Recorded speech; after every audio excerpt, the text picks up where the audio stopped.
This meeting is being. Hello, everybody, and welcome. I'm Bonnie Halper. I write the weekly Startup One Stop newsletter. And I also work with founders, helping them with their pitch decks because you guys don't know how to properly write pitch decks.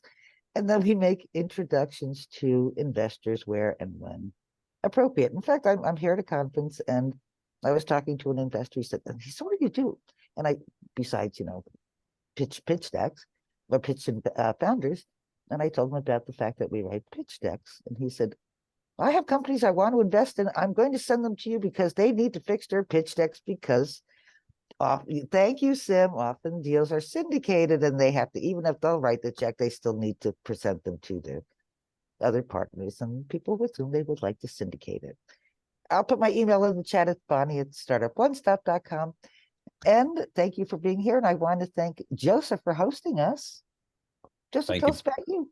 Thank you, Bonnie. Thank you, everyone, for joining. We do keep the intros short, but you can feel free to use the chat to put anything you want into the chat as we go. I am a marketer. I have helped companies go from unknown to well-known.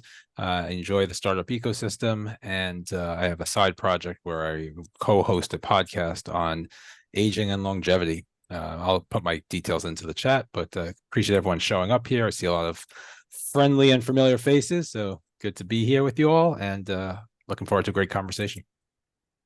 Thank you. And this go, our guest is Sim Blaustein from BDMI. We haven't hosted Sim online ever. He has shown up in person, which is always fun. And thank you for being with us here today, Sim. So tell us a little bit about you and your little fund. And then we'll go around the room and we'll have introductions. BDMI is Bertelsmann Digital Media. It's a huge fund. And Sim is the managing, Sim runs it. So tell us about you, Sim. Thanks for having me, Bonnie. Just a clarification, I'm one of the three partners. I'm actually not the managing partner. I thought you were. But I've certainly been on the team a long time, and at least know enough to be dangerous. So excited to be here, and nice to meet you all. So yeah, as Bonnie mentioned, my name is Sim.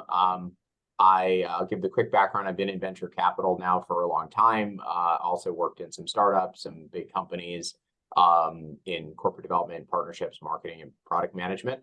Last 12 years at Bertelsmann's venture fund, BDMI. As Bonnie pointed out, our name sort of comes from digital media. We actually used to do quite a bit of digital media related investments. These days, less so. Like any venture fund, we try to stay abreast of what some of the current topics and opportunities are.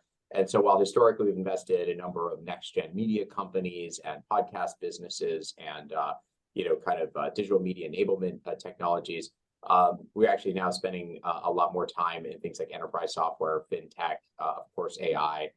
2 years ago, I probably would have been spending some time in Web3 as well.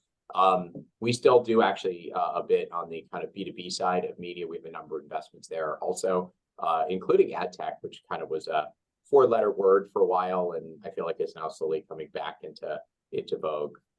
We still love helping marketers solve problems. So fund is technically a corporate venture fund. We invest off the balance sheet, and we're part of a multi-billion-dollar global privately held company called Bertelsmann, which Bonnie has just mentioned she used to work for in our music division, BMG. In addition to music, we are actually one of the largest TV broadcasters called RTL Group in Europe, which also owns Fremantle, makes a ton of reality TV shows and many shows you guys may have watched here, including American Idol and America's Got Talent. We are in the Penguin Random House building, so world's largest book publisher. I have the privilege of kind of walking through a really cool lobby filled with lots of books here in Midtown New York, where we're based. And we also have businesses in education and services and a few other areas as well. Our fund is a financially oriented fund. We're a little bit of a hybrid between a financial and a corporate. So even though we're technically a corporate VC, we're investing for financial return. We have what's called sort of a shadow carry. So we invest where our upside and incentives are aligned the same way that any other typical VC would be. Team is now up to 7 investment professionals at the moment. And we're based here in New York. and we do invest in Europe and Israel and Canada as well. We'll go around the room and make introductions. Last time you were our guests, and you also mentioned on healthcare and health tech. Did that change? I'm not sure. We have colleagues that are investing in digital health as part of a different initiative within Bertelsmann Investments. So we have a number of venture capital and kind of corporate development activities across Bertelsmann. BDMI has a couple of we call sister funds, which operate similarly to us. One is in India, one is in China. And then there is also a team called Bertelsmann Next, which is focused on digital health, mostly B2B. I have a few colleagues actually that are just outside the office here in New York and a few in Europe. That one is a hybrid between minority investments and also looking to identify M&A targets as well. On the BDMI side, we've spent a little bit of time in kind of consumer, I'll call it health and wellness. We're investors in a company called FightWell, which works with insurance companies to basically help provide sort of a payer-funded solution for healthy eating. We've invested in a number of companies that sort of in exercise, meditation, yoga, things like that. But at the moment, to be totally candid, we're not spending a ton of time on the healthcare space. We've looked at a few things in insurtech, but it's not a big sector for us. Oh, okay. Thank you. So let's have some introductions. We always ask our attendees to briefly introduce themselves, and I'm going to go down the list. Eric Becker. Yes, apologize for the video bandwidth problem. So I'm Eric Becker. I'm the founder and the CEO of Millimatch. And in a nutshell, we measure, monitor, and monetize corporate culture and measure that influence upon retention and productivity within it. So our company has algorithms that answer the why. Why are things going well? Why are things going bad? That's it. And I do work with Bonnie, and yes, she did correct my pitch deck. So Thank you. I'd love to see it before and after. You could do one of those, TV advertisements. Well, the before was on a Post-it note, and she put it in a PowerPoint. So Fantastic. I'm going to send them to you, Sim, and I will CC Eric on it, not to worry. Thank you. Thank you. Thanks, Bonnie. Yeah, Aaron Winkler, Chicago-based entrepreneur. I'm working on a couple of things.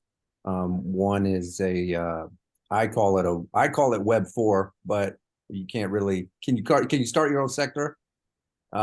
It's basically just for everyone to know it's not crazy. It's basically the belief that at some point banks will figure out that the blockchain technology is very useful for them.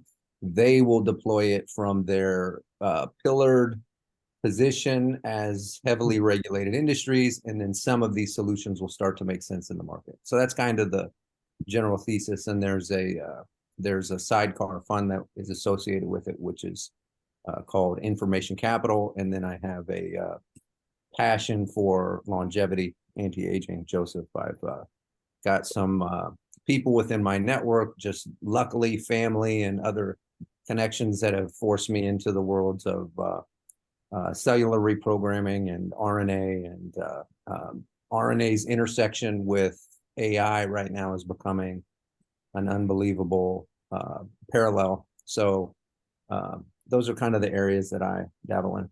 Thank you. Oh, thank you. Yeah, Am I allowed to ask questions? Do you want to? Should we go through the room? We can follow up. Unfortunately, I have a hard right. stop at 9, so I'm going to follow up with you guys if that's okay. Sounds Sure, good. and I can make the I can put my introduction. email in the chat if folks don't have it as well. Oh yeah, I didn't know if you wanted to share. Sometimes we always ask first. Of course, no problem. So there you go. See, we're here to connect people, and that's what we do. And thank you, Sim. Andrea. Andrea, are you muted? You are muted. Oh, sometimes she multitasks. All right, I've learned how to pronounce her name, so I'm going to ask Sandra to speak next. One moment. I can go super quickly if that's okay. Yeah. Oh. Hi, everyone. My name is Andrea. is this okay? Yes. Yeah, I used to be a lawyer, but I work for a family office looking at disruptive tech. Across most verticals, we've been looking at some consumer tech, digital scent as a service. We've been looking at gamification of ads, although I think we might pass on that of late. And a few other things to fill the, to help businesses decide which creators and influencers to go with in order to increase their ROI is, these are some of the examples of what we've been looking at. Cheers. Thank you, It's good to be Andrea. here. Yeah, you're welcome. Thank you, Bonnie and Joseph. Sandra Connor. How did I do, Sandra? Good morning, everyone. I'm Sandra Connor. I am the creative force behind and the happy owner of videogrows.com, where we assist business owners with leveraging the power of video for marketing and for pitch decks. Bonnie, we need to talk. Oh, yeah, we should talk. Daniel Greenbaum. I'm sorry. Hi, everyone. I'm Daniel Greenblum. I'm the founder of Catch. We protect the vulnerable from cyber scams. Our first product just hit beta, where we are layered on top of your email and detecting malicious activity and labeling and protecting people without them needing to open it. So excited to be here. And thank you for being here. Ian. You're muted right now. Yeah, yes, sorry. Yes, hi, Ian Garmaze. I'm in Toronto. I'm currently the COO of a company called Virtual Film School based in Hollywood. And we are training people to become content creators. Our faculty are drawn from the film industry, from, they're influencers in some cases, and they're based either in Hollywood or London, England. And and we're teaching a course in Canada this week across the country. Oh, good on you. Ray. You're muted. Oh, You have to unmute. Thank you. Hey. Sorry, Bonnie. Thank you for having me again. Ray Khan, founder of Xped Inc. We owned granted NFC tap patents and the Show Me platform, which allows an entire sales funnel on a browser and just a phone. We do that by moving digital assets entirely over the internet with no intermediaries, no friction, no cost. So that allows us to have tap to anything on a product. So we're working with a champagne company right now to tap on the champagne. Immediately the branded video comes onto your phone. Then a personalized greeting can be attached to that, and then you can have loyalty points come in directly. So a lot of excitement, and I appreciate the opportunity to be on this call. Thank you. And again, thank you for being here. We have two Johns, so let's start with John Donovan. Good morning. Thanks for the great session again today. John Donovan, with the applied learning science business for over 20 years, was with a spinoff, the Learning Science Institute at Vanderbilt University for many years, commercialized learning science research funded by National Academy of Sciences and National Science Foundation, clients all over the world, large government agencies as well as large organizations. I have a learning communities and service platform in the ed tech space where we start where ed tech typically ends. After the test or the event is over, we're all about bringing that community of learning into the workplace for a period, for some period of time, as people actually apply what they've learned in their sessions. Oh, thank you. John Collar. Good morning.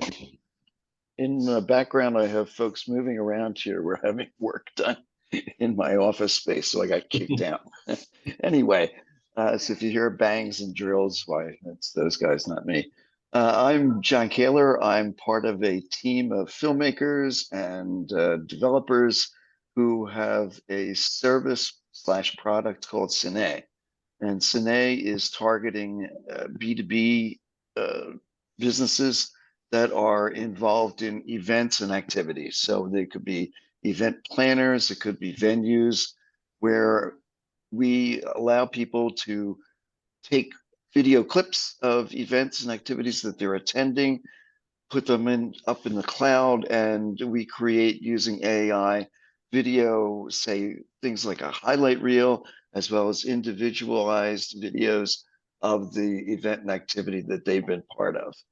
No, And we're thank you. pre-seed, but we're getting closer to going out for our first fundraising. Okay, let me know. So Scott, I suppose we should have you next, right? And that's Scott. Yeah. So Scott's my colleague. He reminded me Yes. that I should come back on with you, Bonnie. And I appreciate it. I'm Scott Purdy. I work with John at Sine. We've actually worked together on most of the people involved with Sine. We've been working together for probably 20, 25 years on various other projects and in other businesses. So I'm working with John and a few other people to get this going. I also am acting. I became an actor about a year ago, so I'm getting a lot of work in the Pennsylvania area, specifically in North Jersey. So I got kind of two careers going post retirement from education. So because Sim mentioned that they have a television division, that's like you want them to cast you now, right? I'm teasing. Joseph. Yeah, no, I'm Sim, if you need any actors, yeah, I'm available. And I have Sim's email too. I'm very curious as to what kind of stuff is being filmed in Pennsylvania and North Jersey. Well, believe it or not, North Jersey, a lot of stuff that was originally being filmed in New York City, they're coming across the bridge because New Jersey's made it really, really advantageous for companies to film there with all their tax credits. As a matter of fact, Netflix is building a studio in North Jersey that it's going to be 3 phases. And when it's done the 3rd phase, it'll be the biggest studio in the world. They're also building one in Vineland, New Jersey. And then, but believe it or not, I'm working on a movie now in Reading, Pennsylvania. I filmed one in Nanticoke, which is right next to Wilkes-Barre, did some commercials in there. So there's a lot going on in Pennsylvania, but let us know if they're making another season of Mayor of Easttown. That was yeah, if they do, yeah, I would love to be part of that. That was excellent. Yes. Thank you. Joseph. Hi, Joseph, happy to be here. Thanks, Joseph, for the invite. Joseph and I worked together a long time ago in education, and I'm working on a project called Cursive, where we are doing human verification of the writing process. Basically, how you type is a biometric signature. So it's a lot better than our current process of looking at the end artifact that students submit. You can quantify effort, do all sorts of things with the work, and even calculate, essay quality from the additional information from the writing process. So. Oh, thank you. Sam. Hi, folks. Sam Bogosh, Axel AI. And Sim, great to talk again. We are a media tech company. We're sort of past the seed stage, but mostly bootstrapped, transitioning from kind of low double-digit to higher double-digit growth. And what we do is AI for video. So we basically help people who have a large amount of content better manage and repurpose that content using AI. Thank you. And Mark Weisman. Thanks, Bonnie. Mark Wiseman, I'm Managing Director with Navidar. We are a technology-focused investment bank working with middle market tech companies doing sell-side M&A and capital raising. And I'm based in Cleveland, but the firm is based in Austin, Texas. So great to be here. There's always great people and great content. So I'm excited to hear what Sim has to say. We're all excited. Sim is always fun. So does anybody have any questions to start, or should we let Sim put Aaron under the microscope? It's your choice. Yeah, I just wanted to say Sam had a great webinar last week that I was able to attend. So I want to rewatch send out the link to see it again so that I can understand it a little bit better. But thanks, Sam, it was great. Oh, thank you. Awesome. Appreciate it. So you all questions from the audience? I know Ian always has a question. You mentioned that you had in the past looked at education. Are you still interested in educational investments? Yeah, so maybe just to reiterate, Bertelsmann at a corporate level has an education group, Bertelsmann Education Group, which has a number of businesses in for-profit, post-secondary education, focused on things like training nurses, IT, micro degrees, things like that. That's at the Bertelsmann level. At BDMI, we've never spent that much time on education. I think people think they think Penguin Random House, they think books, they think textbooks, they think schools. In fact, we actually don't have a lot of business in the K through 12 space, the parent company. We were investors, this is mostly before I joined, in a company that was trying to disrupt the textbook space, but never spent much time in ed tech actually in the fund itself. Thanks. So next question. Or comment from the audience. You guys always have questions. Sim, I'll jump in. What is Sure. it? What are the areas you're looking in most with most interest right now? Sure. Well, as Sam knows, we're currently spending a lot of time at the intersection of AI and kind of media across a number of fronts. I think like a lot of VCs, we're both tantalized and terrified by the kind of promise and threat. The promises I think are obvious, right? I mean, I don't know who else saw the Google Gemini kind of trailer and video announcement yesterday. But we're constantly seeing just objectively just amazingly cool things. And at the same time, there's these two kind of vectors of threat, right? One is the speed of innovation and technology advancement means that the what you might bet on today, we always think about a technology mode. What you might bet on today, could become a feature of OpenAI or I guess Gemini or one of the other platforms tomorrow. And so there's a lot of that sort of happening, in that process.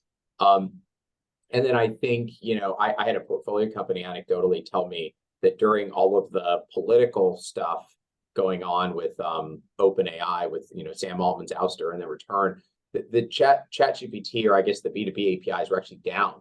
So they were unable to serve customers because and I think it's still, I guess the terrifying part is that it's still such a free-for-all kind of industry and space. And one of the interesting sort of corollaries is not only is it hard to sort of figure out how quickly the puck is going to move and what the ultimate end state of product and profitability is going to look like, but does the very idea of having to invest millions of dollars to create a software company become an anachronism, right? Is the future of software going to be, I mean, I was like just thinking about the Gemini video last night.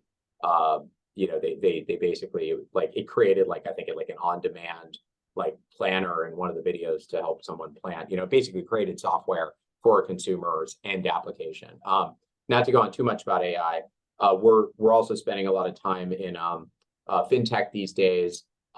Less obvious, but Bertelsmann has had a number of investments in and around the sort of world of consumer and B2B finance. And we placed a number of bets already. It's a space that we continue to spend time in. I mentioned, I think in the intro, we're starting to look again at ad tech. There's always a lot of disruption happening in the sort of marketing stack, changes in things like privacy, how consumers consume media, ways in which you want to measure ad effectiveness. And then more broadly, enterprise software is probably the most, it's the biggest sector, it's the one we spent the most time in. Bertelsmann's a large enterprise. We consume a lot of software. We have invested in a number of brands in everything from kind of digital asset management to market research to a number of other areas within the within the stack, mostly applications. But yeah, those are the most current things we're spending time in. So I have a question. Since you're looking at fintech, are you looking at crypto as well? We had, I think I sort of jokingly, yes, or not jokingly, but flippantly mentioned that a couple of years ago, we're spending a lot of time at Web3. We looked at a lot of stuff. We made a few small bets in crypto. I actually, I think Aaron had to drop off, but I actually thought the thesis around what he said, which is, crypto as an enabling technology to help existing trusted partners. I think it's still, I mean, none of the like implosions and FTX scandals and finance stuff changes the fact that there is something I think very interesting and likely to happen, right? There's just too much bloat, there's too much inefficiency in the financial services sector when you think about like moving money around and all the other stuff. We haven't seen a ton lately. I mean, I actually think a lot of credit goes to founders who are working on Web3 startups in the current environment, because it's obviously a lot harder to raise funding. Yes, it is. And Bitcoin's coming back, as we see. Although I guess the question is that like, I mean, people sort of, because it's tech, people think about Bitcoin as something that intersects with startups and venture capital.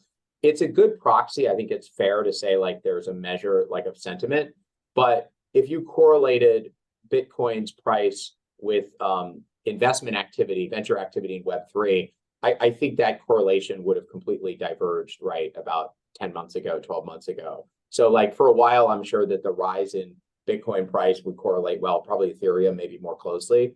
But the reality is maybe Bitcoin, as they've always said, is really about something else, right? It's like, it's another gold. I mean, gold is intrinsically not that interesting. I mean, it has useful properties from a chemical perspective, but it's just been accepted as a means of value exchange that's independent of any government.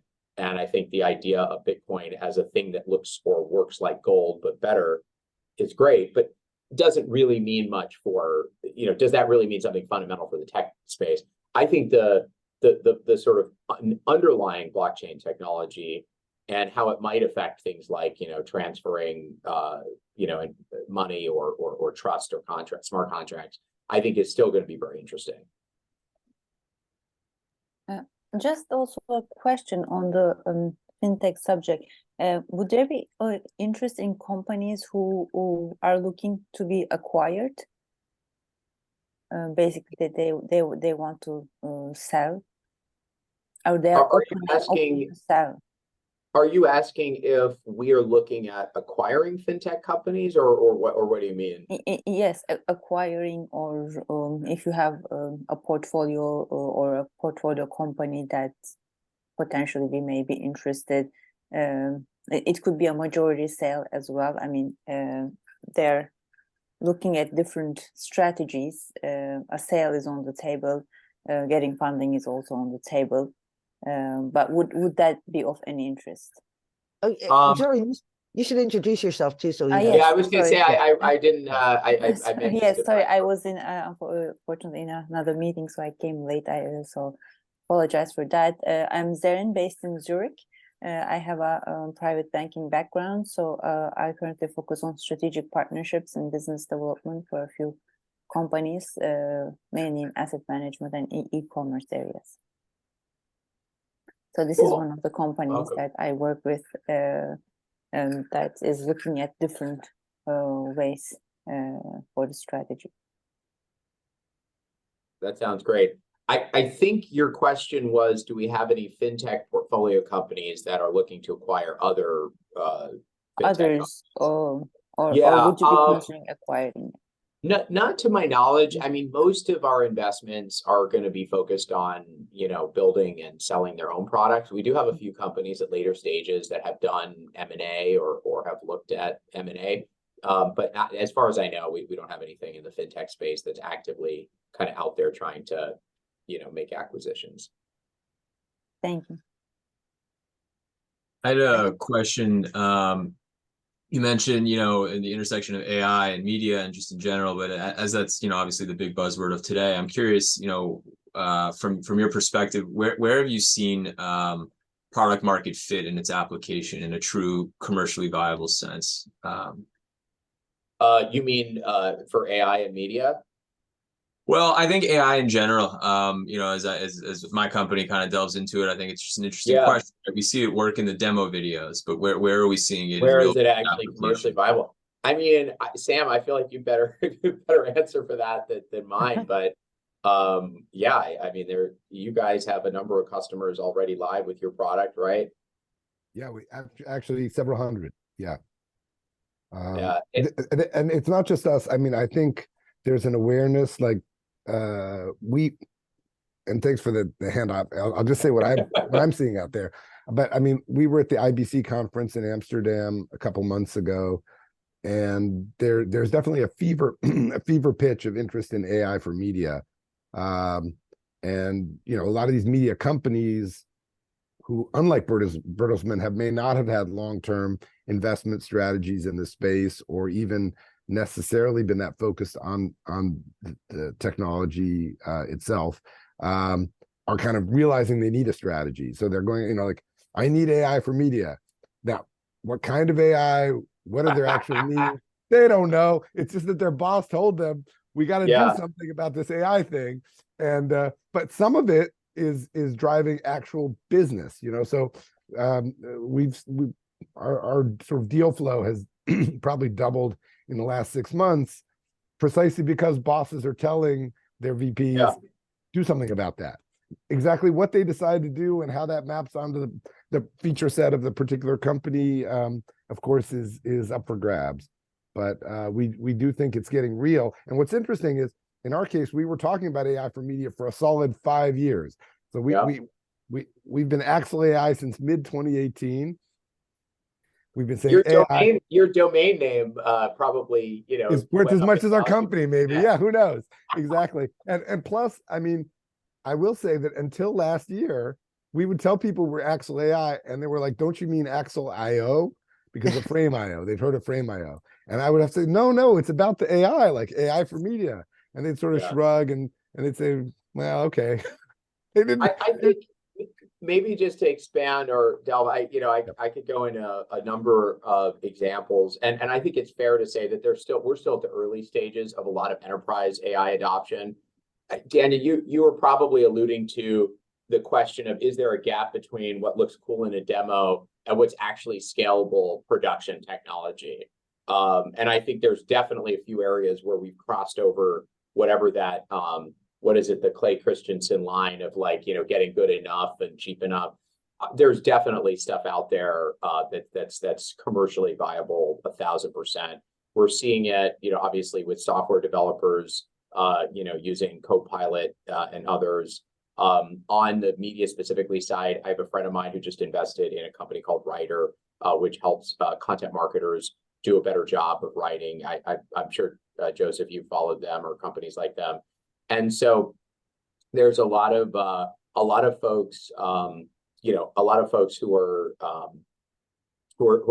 kind of pushing and adopting early. I will highlight that I think one of the challenges is not the technology itself, but the sort of safety and compliance concerns. So, we're hearing about a lot of companies using AI internally because they don't have to worry about issues like copyright and whether or not the models have been sort of trained properly. And we're definitely, I think a lot of lawyers have raised their hand and said, wait a second, before you release that thing and expose us, maybe, can you verify, and how do you do that? And I think that's I think a parallel concern, probably an opportunity for many of the kind of innovators out there who are not big companies, because you don't have legal departments that are shaking, worried about getting sued and telling you not to do stuff. I think okay. Go ahead, Bonnie. Sorry. I just wanted to comment that Sam, when he was hearing that remark that we have to do something about this AI thing. And Sim was around back then too, when the internet and everybody was putting up websites. That's what all the companies, remember, Sim? We have to have a website. Whether it made any sense for them or not, remember, Sim? Everyone needed a website, and without thinking about it, they just jumped into it. It was just insanity. So I'm sorry, go ahead.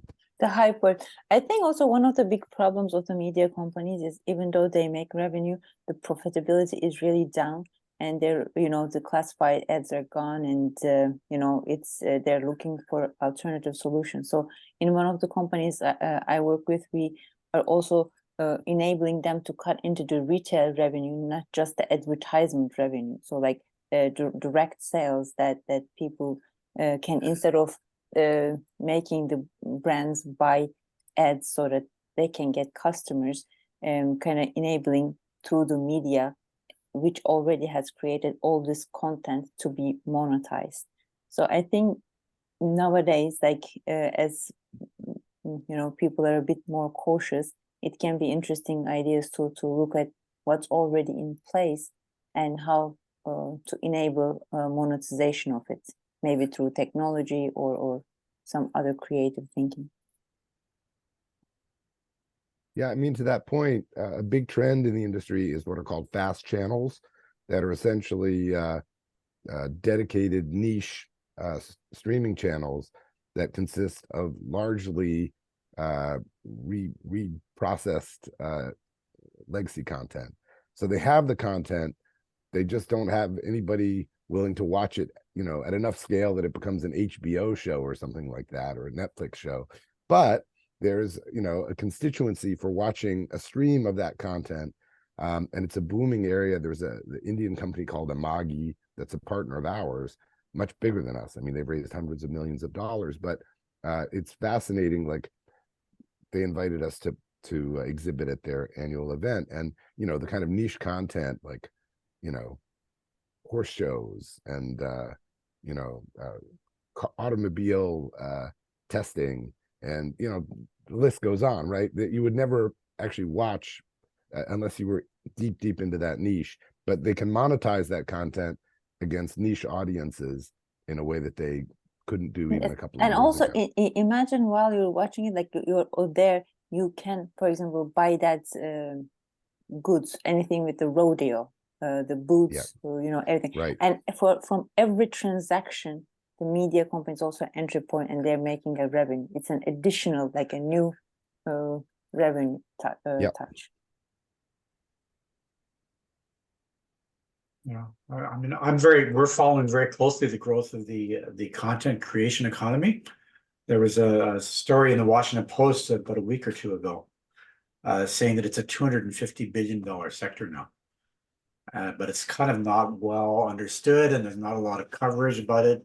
It's kind of going a little bit under the radar from the news coverage standpoint, but it's pretty big and it's growing rapidly. And in our case, we're hoping to plug into that, because there's a lot of interest in kind of professional training for people that want to do that in a more serious way.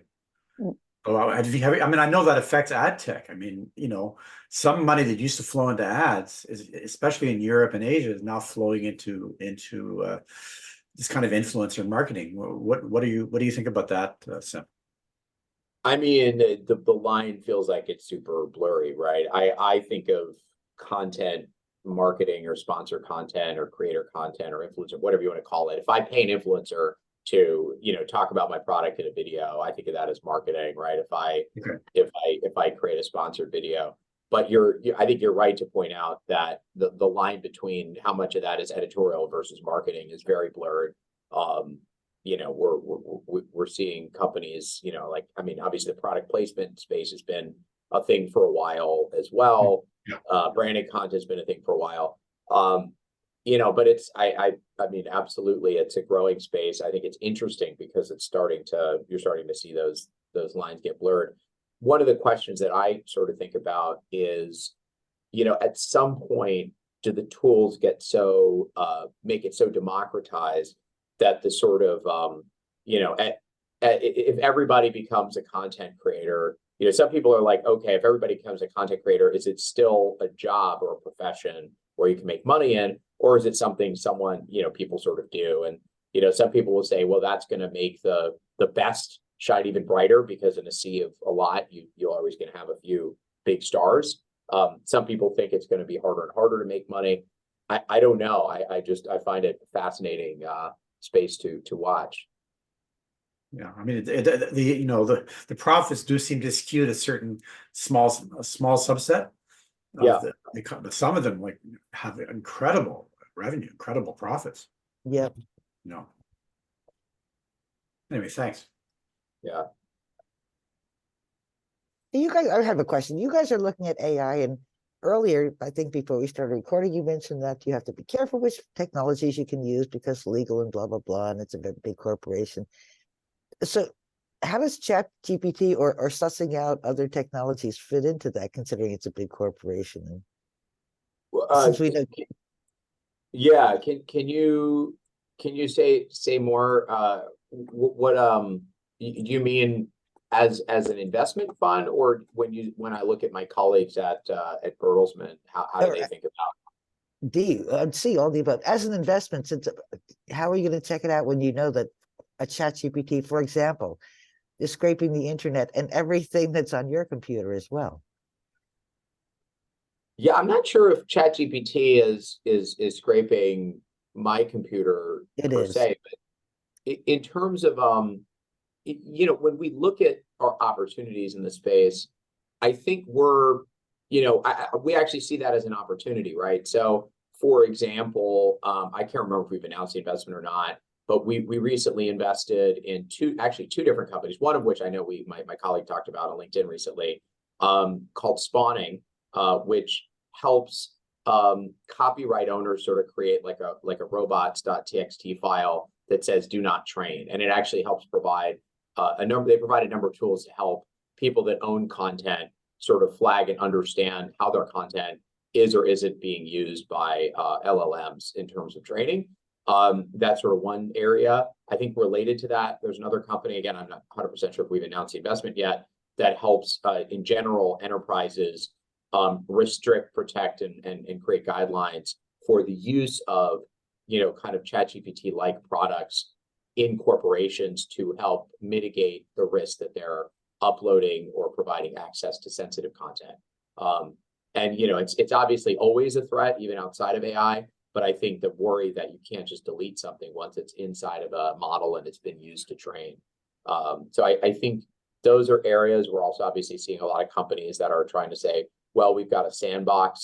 You know, I think, for example, one of the things I think Microsoft has done a really good job at is providing sort of a layer of comfort, security, and accountability. I think they basically even backstopped legal risk, right? And say, if you use our product and, you know, you get sued for something, we'll actually, you know, we'll protect you. And I know they've created a lot of very sort of enterprise grade, more secure applications for things like private models and stuff like that.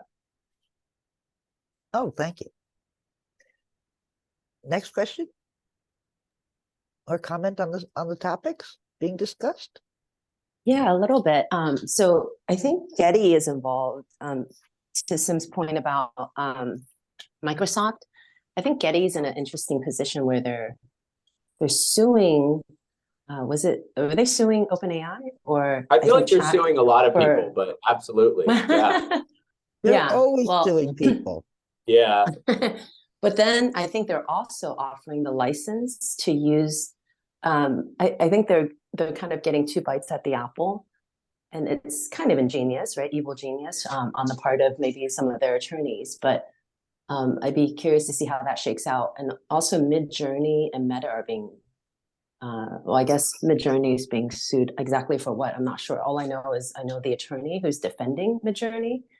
And then also, if you guys could talk about, especially, you know, about maybe deep fakes and how you intend to combat that, or whether you're seeing companies addressing this, right? This is going to be kind of an issue, if not already. Yes. Yeah, that's a few questions in there.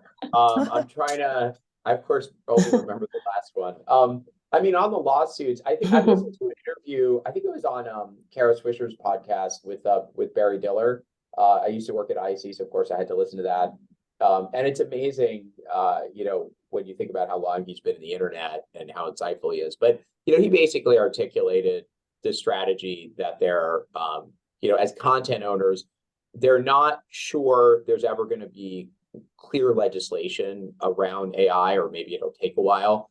And, you know, in this country, I think, I'm not a lawyer, but my understanding is that, you know, you can effectively try to create legal precedent that replaces or, you know, subs in for regulations absent any clear, you know, direction one way or the other. And so by creating a bunch of lawsuits, they can try to create precedent that says you're either okay to do this or not okay to do this. So that's my sense of the sort of legal strategy. And he out and out said, like, hey, we're going to sue a bunch of these people and try to basically hash it out in court. On the deepfake thing, I mean, as a citizen and as a person who loves democracy, I'm like, it's so freaking scary. Not just deepfakes themselves, but the doubt, the fear, uncertainty, and doubt that they cause, because you can actually see a real person and then not know if it's a real person, and like, is this happening, right? There are people who, I grew up with people who were worried about Holocaust deniers. Actually, we worry about that again. But people denied and worried about January 6th. Did the election happen? Was it stolen? Is what I'm watching on the news real, right? I mean, just the very act of having deep fakes in the world is in and of itself this like awful nuclear like threat. So what do folks do about it? Yeah, I mean, we invested in a company, small amount, called Sensity.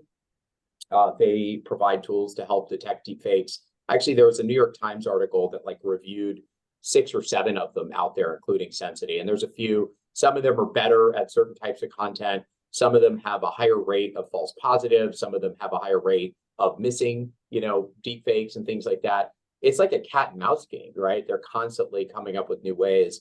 I think the real challenge is it's unclear who's financially responsible for doing this, right? Should it be the platforms like Meta and Google who are responsible for filtering and flagging deep fakes? Should it be the government policing it, right? Or how do at the end of the day, how do you solve that? That's worrisome. That's a good question. Considering Section 230, I don't think the platforms are going to intercede. No, I mean they're certainly worried about they're very worried about that. I think that's absolutely right.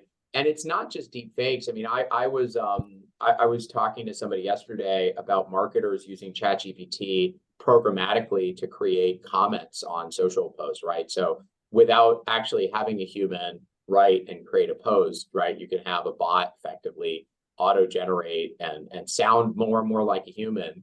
And then it's like, well, what are you doing to the like, how does that affect the platform, right? If the platform wants to accurately measure human sentiment and instead is just measuring the volume of like bot, and artificially created content, like what does that mean for their intent to actually create something that's of value? Thanks for that idea, Sim. I'll start working on that today. And actually, there was discussion about video and photos going forward, how much of an evidence they will be in a court. You mean for a legal admissibility? Yes, yes. Yeah, I mean, that's scary AF, right? I actually had a friend of mine who pointed out, he's kind of one of these very, continues to be very bullish on Web3. And he was talking about how many of the challenges, interestingly, of AI can actually be solved using some of the like provenance and encryption capabilities of Web3 technology, right? Because theoretically, you could have a digital image that's sort of cryptographically watermarked and identified using Web3. But yeah, I mean, you're right. It's scary. Also, they can be influencers, they can be in business. They can start making money. They can be a secondary market trading for them. Yeah, what are one of the most popular influencers right now is a deep fake, and she's making millions. You saw that. There's an ad agency behind it. Is it little Michaela? I can't remember at the moment, but it's this little blog. Yeah, she was big for a while. I actually wonder, I mean, as I ponder these things, not as an investor, like, we've had like mass production making things less and less expensive at higher volumes for a century, over two centuries, call it, right? Used to have to like sew and weave your own clothing. And now you could buy something that was made inexpensively for 20 cents and get it for $8 at like Uniqlo. And there's, all kinds of things, right, that have just gone from handmade and expensive to arguably very high quality and inexpensive. And at the same time, you have Etsy and you have, markets and craftspeople, right? I've got, you can buy, Domino sugar for whatever it is, 10 cents a pound, or you can go to my friend's apiary up in Massachusetts and buy his like artisan honey for, 2 or 3 orders of magnitude more expensive as a sweetener, right? And so it's like, there's going to be both, right? If you want an inexpensive sweetener because you're just making a can of soda, you could go buy Domino sugar. if you want to have a beautiful jar of honey and you've met the bees and you met the beekeeper and you see his farm with his kids raking leaves in the fall, his Instagram is like beautiful. You have that too. And so like when it comes to influencers, is that the world that we go in, right? You're going to have mass market, inexpensive content that is created for basically zero incremental cost. And that'll be a thing. But then actual human interaction will become more valuable because it becomes more scarce. And by the way, that may not be online. That may be people valuing in-person experiences even more than online experiences. Or that people will trust the word of mouth, you know, more than some influencers. Yeah, you know? yeah. I know Bonnie. I know her for some time. I've been in her meetings. You know, she has expertise. She says something, I'm gonna listen, you know, more carefully or something like this. Yeah, I tend to agree with that. Except I think the way we operate, if you know, in that example, if Bonnie were to have recommended something that didn't work out, right? Our human minds tend to maybe, I don't know, I just think we're a little bit more fallible when it comes to these things, and we're likely to remember that one bad experience and then maybe not talk to that person anymore in terms of, you know what I mean? Because people, like, say deals close. Usually if it works out, they don't remember you. But if it doesn't, they come back to you if you were the one who, say, brought them the deal. Do you see what I mean? Oh, So that's horrible. Yeah. I try to remember. I try to remember the people that. Yeah, you put it very professionally, but sometimes in some cultures, especially more like the Eastern, like people, I don't know, go to doctors, but like they ask their friends, like for recommendations. Of course. It's like, and I don't know. Of course, there's always a risk, but it still continues like this. So I don't know.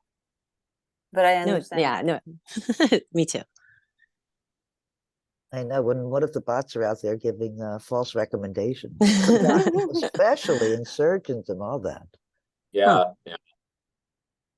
For example, I've been booked meetings. Like somebody reached out to me on LinkedIn. We had met on a networking event. They're like, "Oh, I want to talk to," and I was like, "Okay, let's do this." And then it was very cold and it was weird. And they were like, "Why you want to talk to me?" And I was like, "Wow, but it's you who initiated this, and you wanted to book to talk."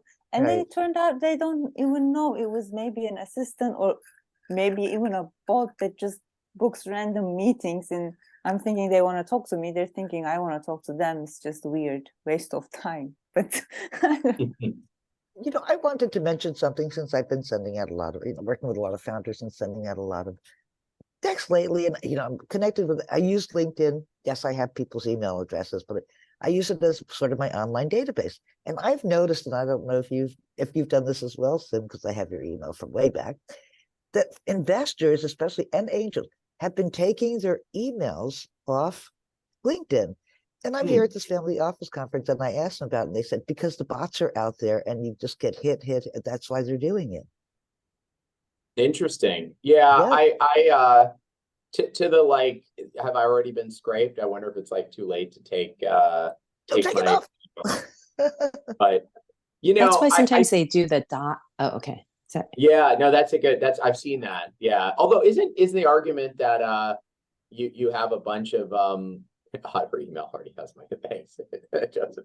No, I mean, I think I've gotten a lot of unsolicited emails for a long time, and it just means that you're only going to read emails that come from people right, or there's some connection. I think it's but you're right. The spam piece is hard. As a corollary to that, because this is something I started thinking about a few years ago. We in the investor community have long relied on warm introductions as a way to sort of get a pitch. I'm sure this is something you guys all know very well. And a lot of people have pointed out rightly that behavior has reinforced a lot of the diversity biases in venture capital, right? My network is more likely to look like me, sound like me, have gone to the schools like I did, right? Be friends with the people I'm friends with. And so by only taking warm introductions, I am intentionally closing myself off to a more diverse entrepreneur base.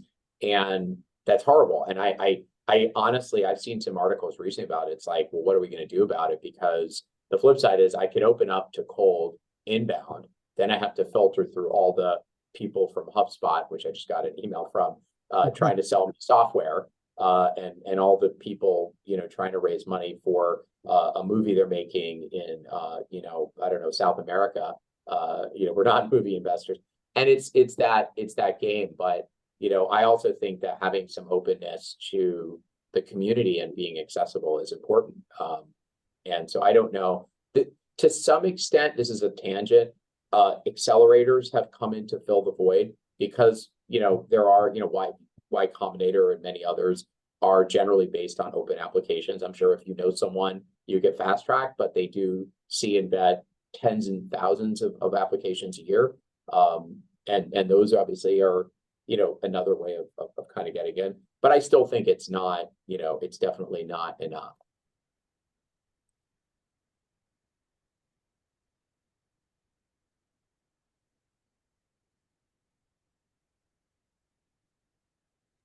Wait, so I'm curious if you guys have been very active in getting in on any, companies with any element of AI and or just pure AI plays, whatever that means. And maybe, just curious how you guys have studied up on the subject matter and, what's investable. Because to your point, it's both terrifying and tantalizing. I love that.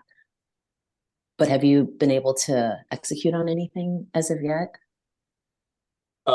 Yeah, we made a number of investments in the space. I think I mentioned a couple of them just a few minutes ago, and we've I think we just counted. We've had I think maybe 12 or 13 investments to date that are sort of very close to or in the AI space.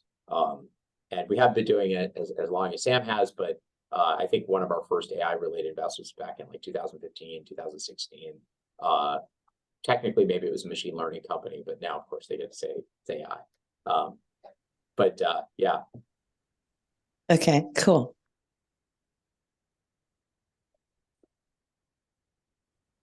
So next question or comment,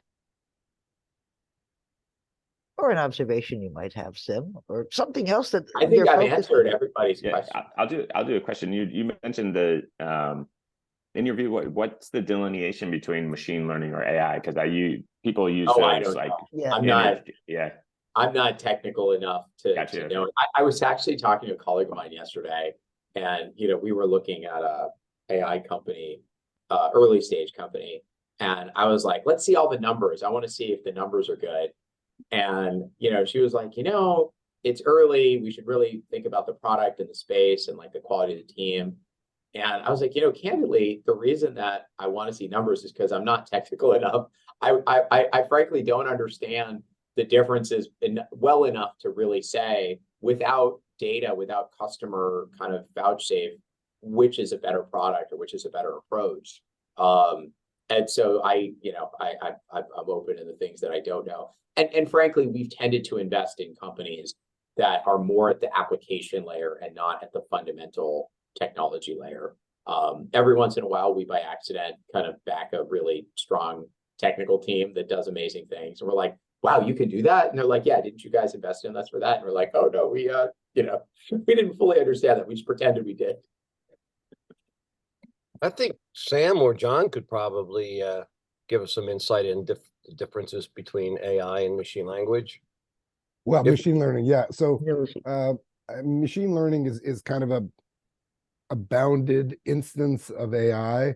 Most of the AI that is being announced and developed today, like the large language models, is based on multiple layers, each of which let's say 2 or 3 layers deep might be an instance of machine learning. And typically what you have is self-reinforcing neural nets. You kind of point them at something, they try and figure out what it is, and then you train them by telling them, no, that was wrong, or yes, that was right.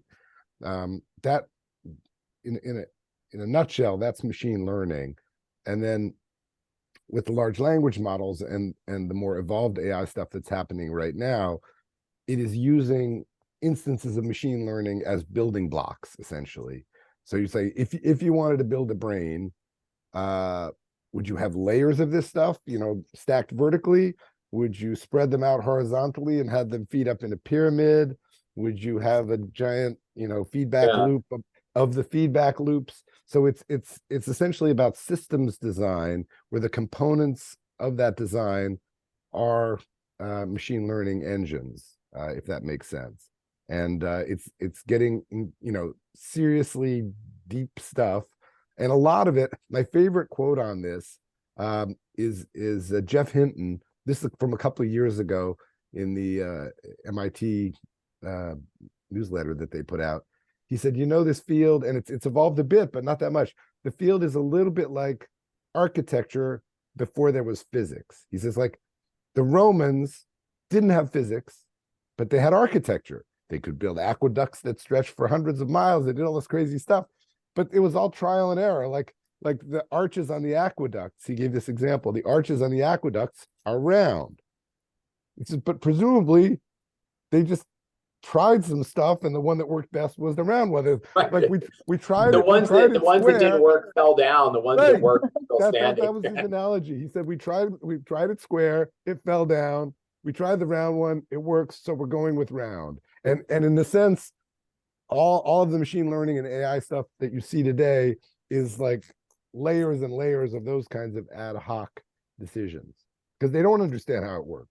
They're trying to, but it's moving forward so quickly that just when they understand some basic level of it, they're already like stacking 6 of them together and wiring them up, and it's insane.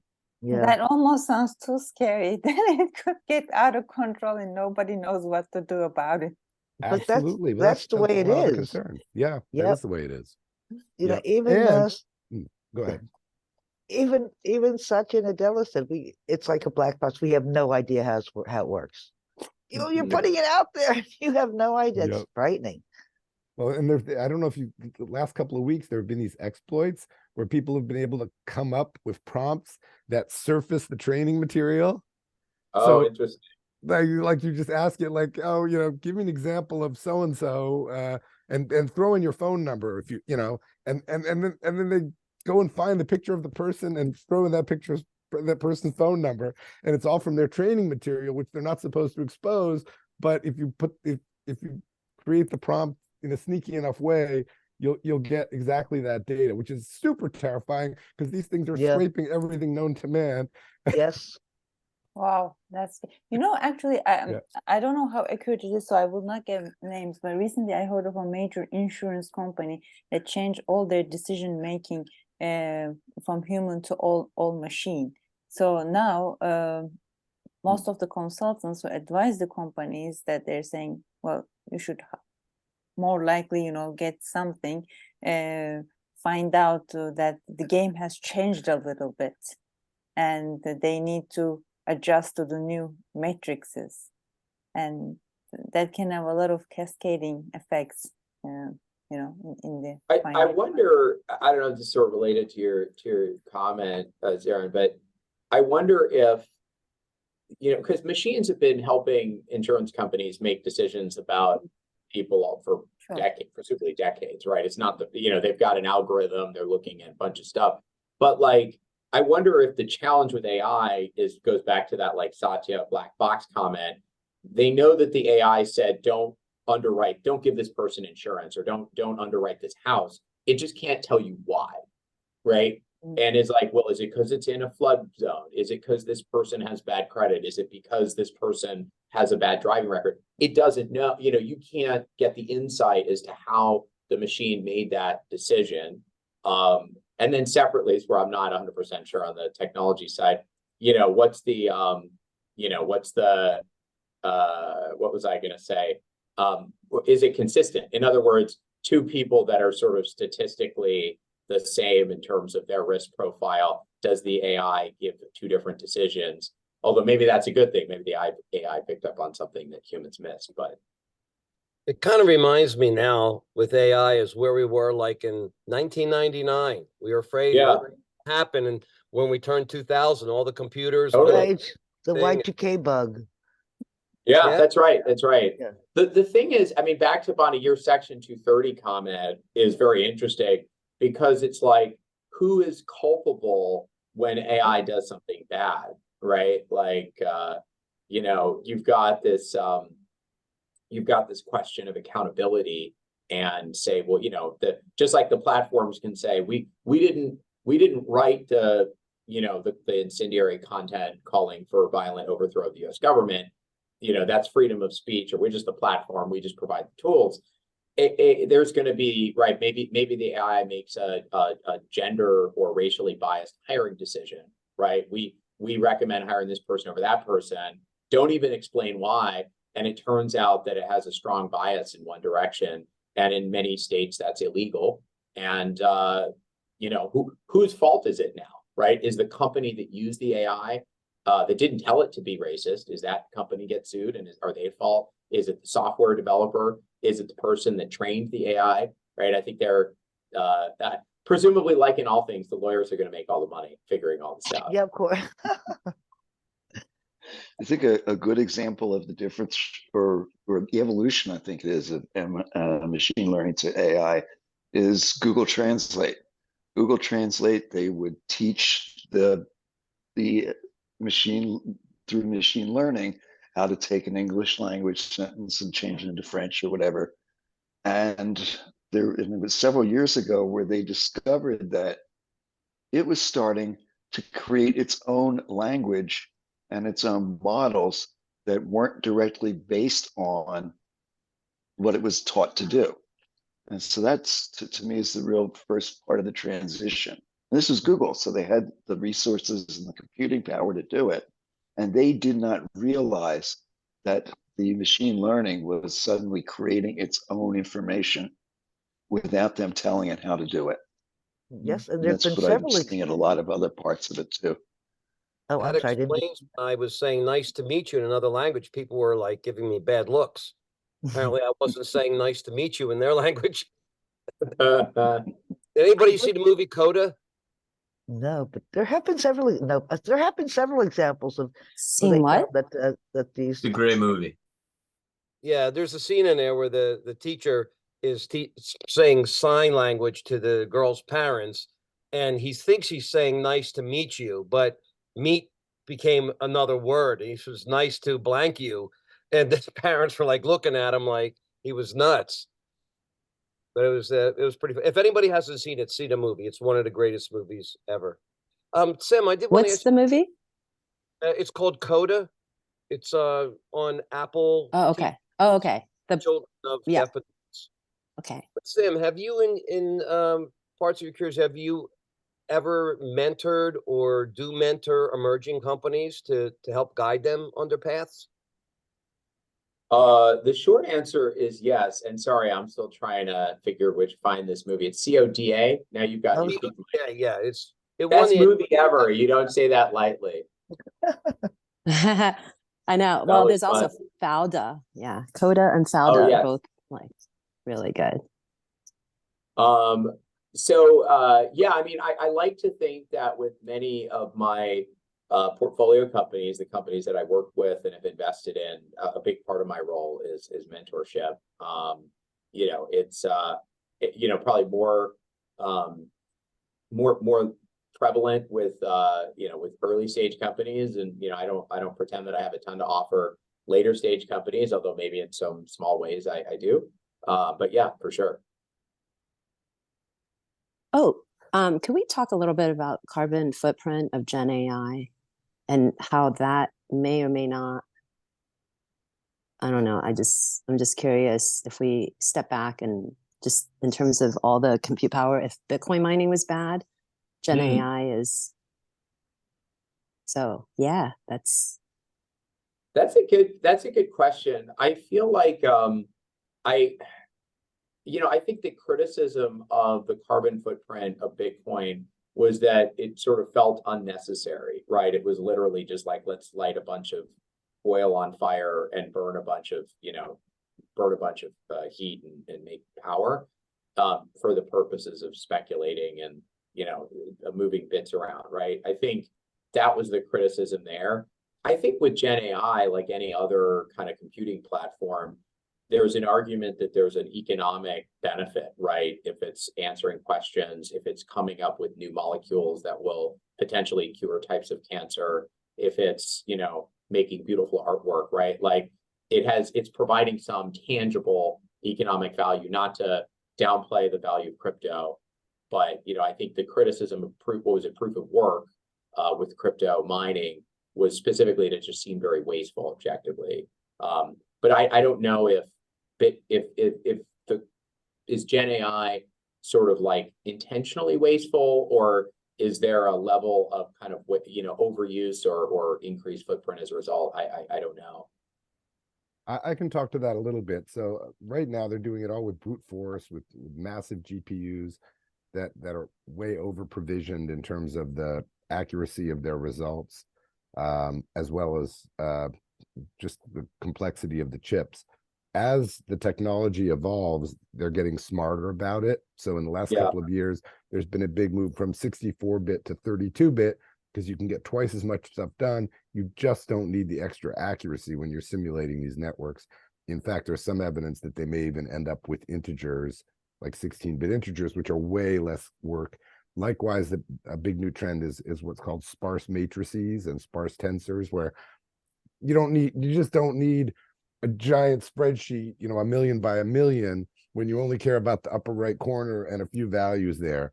And then if something interesting happens somewhere else, you can always expand the spreadsheet. So it's like that. They're getting smarter about it, and you will see some efficiency over the coming years, but it is incredibly wasteful right now.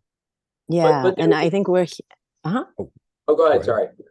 Oh yeah, so no, we've just been hearing about FPGA and things that you can, you know, different groups saying that they're going to be the next NVIDIA, or they're going to knock NVIDIA off their, you know. So I think the chip war is definitely on too, right? Oh yeah, that's a whole different discourse. I mean, you have specialized silicon become, you know, massive industries, right? Look no further than the cell phone industry, right? Some companies building specialized chips for different parts of the cell phone. I think it's inevitable. I think actually FPGAs are more energy inefficient than sort of a dedicated, you know, a dedicated system. But I think it's the difference between crypto and AI is that there's a financial incentive to bring the cost of computing down. So everybody wants to get that energy and cost down to make more processing with less power, and therefore have higher profit margins. Going back to Bitcoin, you had some of that, but it was like you still needed, there was never a world in which you got away from the computing costs. Was there somebody raised their hand?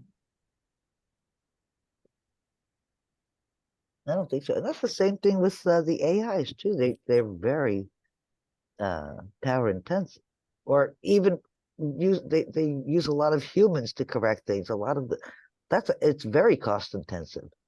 Yeah, which I'm sure you're To aware.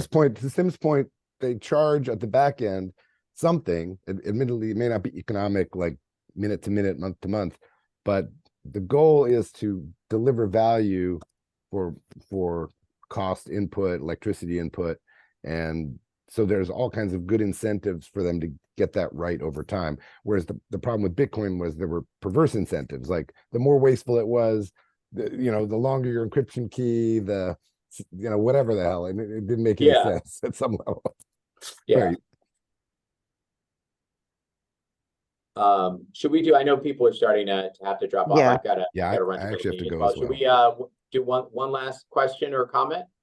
Yes, sir. Anything you would like to add, or input, or advice to founders, or people who are here? Sure. Bonnie, you're reflecting on, I guess, the last breakfast I did, which was a few years ago during in person. I just wanted to say, I live in New York. I'm a very, kind of proud member of the New York tech ecosystem, but I love how we can all be together from different geographies. So I love meeting people in person, but I also love the ability to kind of bring people together from, it sounds like a bunch of spots. So thank you, Bonnie, for pulling this together, and thank you guys all for joining. I get a little tired of being on Zoom all the time, but it's also refreshing to be able to see a lot of people interact that wouldn't otherwise be able to get to the same cafe in Manhattan at the same time. Yeah, no, thank you for. Oh, go ahead. Oh, no, go ahead, Bonnie. Sorry. I was going to say thank you for mentioning that, because a lot of people have said to me, you need to go back to doing them in person, and they've offered me venues and cafes and law firms and this and that. And I said, yeah, but people now are there from all over the world, and what do we do? We'll do a hybrid. Hybrid doesn't work. Hybrid's bad. I think It's I bad. think you do both. I don't think it's either or. But I agree with you. I think hybrid is. I've been to a few. I've never seen it work. Well, we have a hard enough time with some people in our office, some people out. We've actually gone to a point where if a founder pitches us, we'll all go to our separate Zooms so that we're not like sitting together and they're looking at a sea of folks. We want to try to replicate as much of a an easy dialogue as possible. Yeah, no advice. I mean, look, I know this is a particularly challenging time in raising capital. I was just talking to someone, I think yesterday, 2 days ago, about OpenView shutting down. There's a lot of articles about a lot of other venture funds closing. There's lots of layoffs. There's lots of kind of negative news in the startup ecosystem. So, first of all, just kudos to everybody who's out there building something. It's not easy in good times, and I think it's harder now. I like to think the flip side to that is that there's a lot less noise. There are a lot fewer people who think they're entrepreneurs, but they're really just riding jet skis in Miami, pretending to be building a company that's nothing more than a bunch of slides. Not to denigrate anybody, but it does feel like the people who are building today are much more serious. You're hopefully able to access a better caliber of talent, people that are less tied into their existing places and stock options and all that.